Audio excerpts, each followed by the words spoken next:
আমাদের সুন্দর দেশটাতে তাই শিশুদের উত্থান করে যেতে চাই। আমরা আজকে শিশু আসিয়ার করুণ মৃত্যুতে গোটা জাতি শোকে স্তব্ধ। আমাদের কথা বলার ভাষা আমরা হারিয়ে ফেলেছি।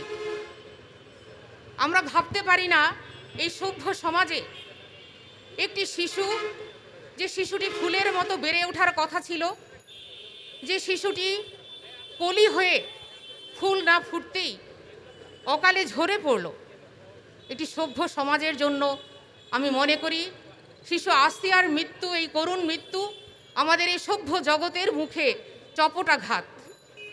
আমরা বাংলাদেশ জামাত ইসলামী কেন্দ্রীয় মহিলা বিভাগের উদ্যোগে এই শিশু আসিয়ার করুণ মৃত্যু তার শোক জানাতে এবং এই শোক সন্তপ্ত পরিবারের প্রতি যেমন আমরা সমবেদনা জানাবো, তেমনি আমরা চাইব দ্রুত বিচার আইনে এই ধর্ষকদের সর্বোচ্চ শাস্তি, মৃত্যুদণ্ড কার্যকর করা হোক।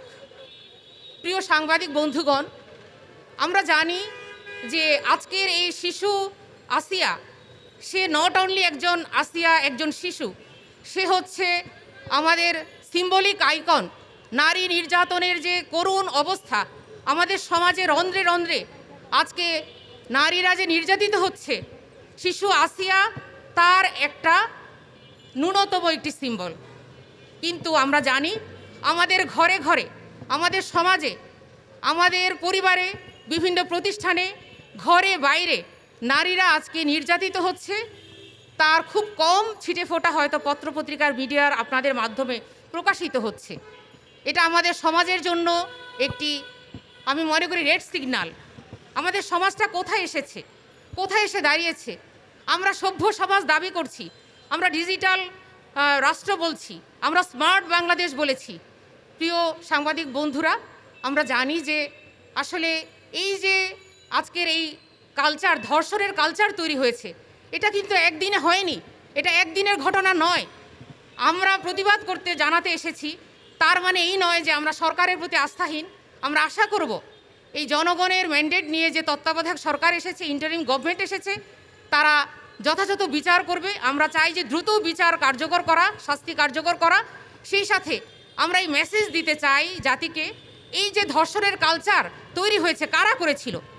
বিগত স্বৈরাচার সরকার, বিগত ফ্যাসিস্ট সরকার 15 বছরের শাসনামলে আমরা দেখেছি তারা এমন একটা কালচার তৈরি করেছে, সেখানে তাদের ছত্রছায়ায়, সরকারি ছত্রছায়ায় আমরা দেখেছি যে ধর্ষণ সেঞ্চুরি পালিত হয়েছে।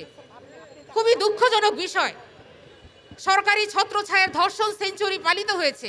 তারই ধারাবাহিকতায় আজকের এই ঘটনাগুলো, আসিয়ার ঘটনা। আমরা দেখেছি বিচারহীন সংস্কৃতি, আমরা দেখেছি রাজনৈতিক পলিটিক্যাল পরিচয় পেয়ে তারা পার পেয়ে গিয়েছে। বড় বড় যারা রাঘব বোয়ালরা ছিল তাদেরকে রাজনৈতিক পরিচয়ে তাদেরকে জনগণের আউট অফ সিন তাদেরকে বিহাইন্ডে রাখা হয়েছে। প্রিয় বন্ধুরা, প্রিয় সভ্য সমাজ, সচেতন সমাজ, আমরা আজকে এসেছি, নারীরা সমাজের অন্যতম একটি অংশ। আমাদের প্রিয় রাসূল ঘোষণা করেছেন যে নারী হচ্ছে, তোমরা সমাজে একটা পাখির পাখা সম, নারী এবং পুরুষ।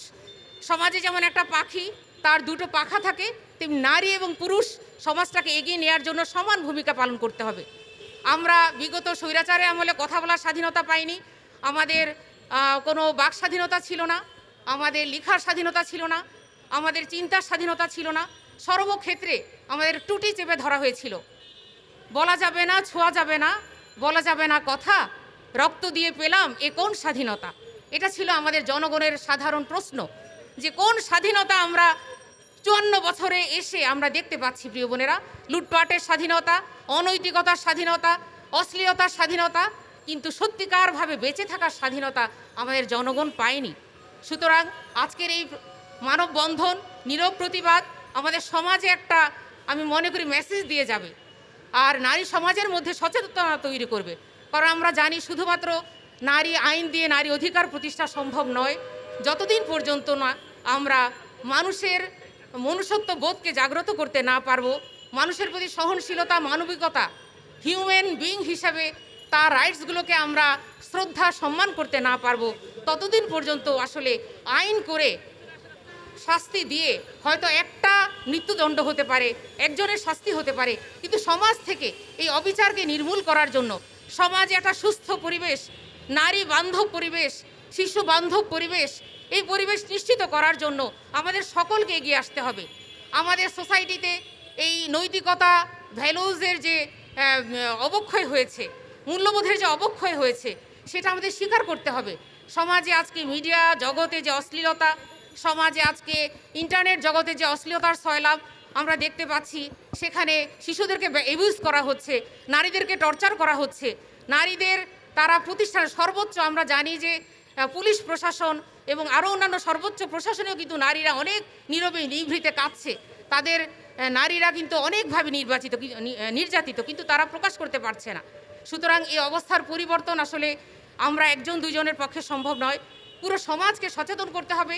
মানবীয় সমাজে রূপান্তরিত করতে হলে নৈতিক শিক্ষার বীজ এখানে বপন করতে হবে, কারণ নৈতিক শিক্ষা ছাড়া, মোরাল ভ্যালুসকে উজ্জীবিত করা ছাড়া এই অবস্থার উন্নয়ন সম্ভব নয়।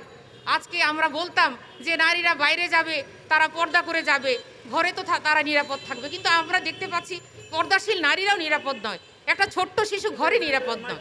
সুতরাং আমাদেরকে সবাইকে আজকে সচেতন করার জন্য আমাদের এই উদ্যোগ। আমরা চাইবো যে এখানে নারীদের এই সম্মান প্রতিষ্ঠার জন্য আমরা নারী পুরুষ সবাইকে আমাদেরকে এগিয়ে আসতে হবে, কারণ আসলে অর্ধেককে অসচেতন রেখে অসহযোগিতা নিয়ে আমাদের সমাজের পরিবর্তন সম্ভব নয়।